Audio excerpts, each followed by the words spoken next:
society kind of rewards the person that goes in kind of with a lot of self-confidence and then, changes things pretty quickly. They see that something needs to get better and they change it. Yeah. Rather than rewarding the person that goes in and tries to understand something deeply, right? And then make it better. And I think this is a whole different mindset. And, so for me, the big monster out there is this mindset that you have to, you're in there to, to change it before you know it, right? Change it before you know it. Wow. That's to not understand a baker before you try to change kind of the ingredients that the baker might have or where you might sell it to or how the whole system works. And I think that's a huge failure. If you're going to run a craft business, right? Everybody has to first get in the mind of a baker, right? Yeah. And then say, and be serving that ethos.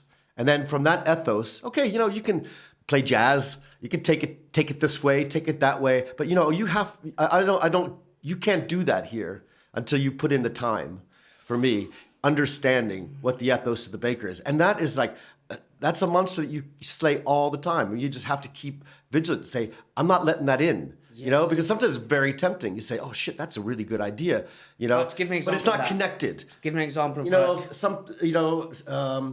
I always get people doing something like celebration cakes. They're like, "Look, you're bakers. You do this. You got all this stuff. You got all this connections to customers, and everybody has a birthday, and everybody has celebrations, and they keep on asking for stuff." And I go to my bakers, and they're like, that's about decoration, right? And it's not about. It's nothing to do with, baking or patisserie. It's adjacent, but it's not really who they are and who they think they are and what they're doing. And so we just haven't done it. When I find somebody who loves that bit, it's fine. But for me to go chase like some idea that, that's when you don't understand what a craft baker does. I mean, our kind of craft baker, is making bread, and dealing with fermentation, and it's just a different mindset. There's a craft to leadership, I think. Yeah. And you said you sort of patience,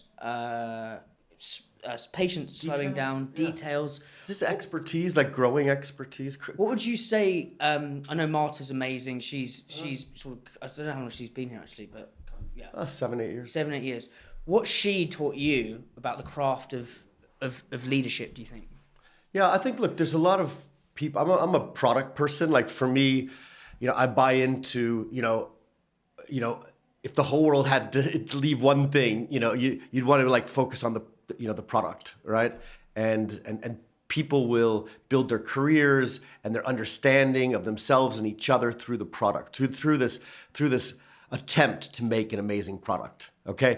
I think there's another group, and it's not totally different, but you can look at the world a different way and say, look, let's get the people trained and in the right mindset and the right space so that they can do the product, right? And I think look, I don't think there's a right or wrong way. I think you need to make a great product, you need people's brains and attitudes to come in. But what would you start with? It's a chicken and the egg thing, I think. How do you make a great product? Do you start with great people, or do you start with a focus on product and you start creating the people around that? What did you guys do, the product or people? Oh, I think we always built the business like with Roy around product. Like, we are just, and that, but it's not what I invented. When I came in and I saw Gail with these 35, highly skilled bakers. Yeah. Just listen, I wanted to talk, right? But then I told myself to shut up.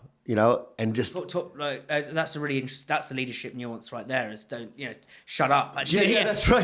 Sorry. I'd say that's maybe the greatest lesson of leadership. Is like shut the fuck up for a second. Yeah. No. And what were you when you said like just shut up? Like what were you trying to soak in? I can tell you when it happened. Right? Okay, talk me through that. Yeah. So you think that like I went to business school, then I went to McKinsey, which is a consultant, and you're just taught to make, your job is to make sure as soon as somebody tells you the beginning of a problem, you set out structuring it and solving it for them, right? Helping them solve it. Sorry, beginning of a problem. Yeah. I mean, that's what I was trained to do. So when I met Gail, she was going to lose her house and her car, and this whole bunch of stuff was just falling apart. And the guy who was running it was getting drunk at lunch and punching the bakers. And we were just like, this can't go on. And just, there was a humanity part for me, which was just like, that's not fair. That's not right. So that's why we decided to help her for a year.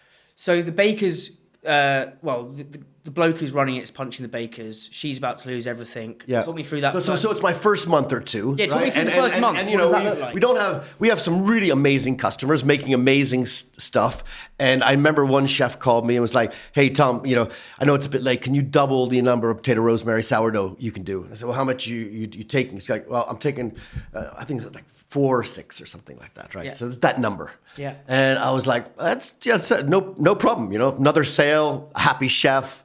I'm kind of the business guy. I'm just getting my head around baking. I'm thinking this is like an obvious one, but I've got to go tell the guys. So I go down. I told the guys, can we, double that? And they're like, no way.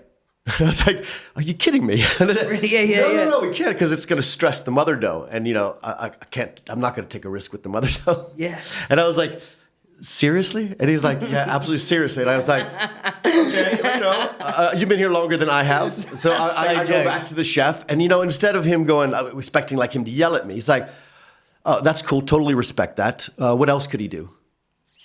Oh, what do you? He's like, yeah, maybe you can spread that over a couple loaves. That would be great.